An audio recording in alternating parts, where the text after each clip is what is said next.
अब तो आपकी बात दोबारा से सुनी अनसुनी करी जा रही है, कोई आपकी बात नहीं सुन रहा, सबके अपने अलग अलग रेट हो रहे हैं। कराची से अलग रेट खुल रहा है, लाहौर से अलग खुल रहा है, पेशावर से अलग खुल रहा है।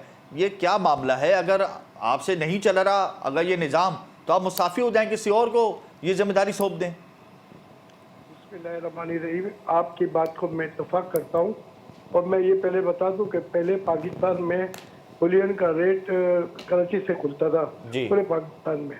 जब ऑफिशियली सोना जो इम्पोर्ट होके आता था, आजकल सोना 8-10 साल से इम्पोर्ट होके नहीं आ रहा है और कुव्वत खरीद नहीं है, परचेसिंग पावर नहीं है, इनपुट है नहीं हमारे पास। और ये सट्टा माफिया अब पहले पेशावर से खोलता था, अब लाहौर से सुबह 9-10 बजे रेट खुल जाते हैं, जबकि हम 1 बजे रेट चलाते हैं, इससे पहले वो खुल जाते हैं।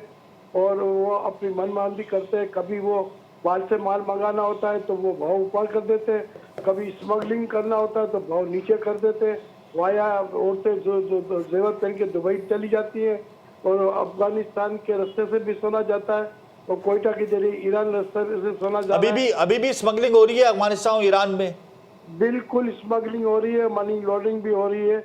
और मैं एक बात बता दूं आपको कि हमारे जब एक बात तय हो गई थी इदारों का मैं शुक्रगुजार हूं कि इन्होंने जो इस्लामाबाद इदारों ने हमें बेलोस हमारे आदमी छोड़े, हमारा सामान भी इज्जत से दे दिया, हमारी हर बात मानी। मगर हमारे अपने लोग ढीठ हैं, वो जो आटे में नमक है, जो माफिया, वो अभी तक नहीं मान रहे हैं, वो अपनी मनमानी कर रहे हैं। कभी 3-3 हज़ार रुपये ऊपर करते हैं ताकि वहाँ से कोयटा से माल, अपने ईरान से माल आए और अफगानिस्तान से माल आए। कभी नीचे करते हैं ताकि ये भेजते हैं और इसी तरह ये काम कर रहे हैं। और मैं आपके चैनल के थ्रू मैंने एक वॉइस नोट भी चलाई है कि भाई आप लोग अपना किबला दुरुस्त कर लें।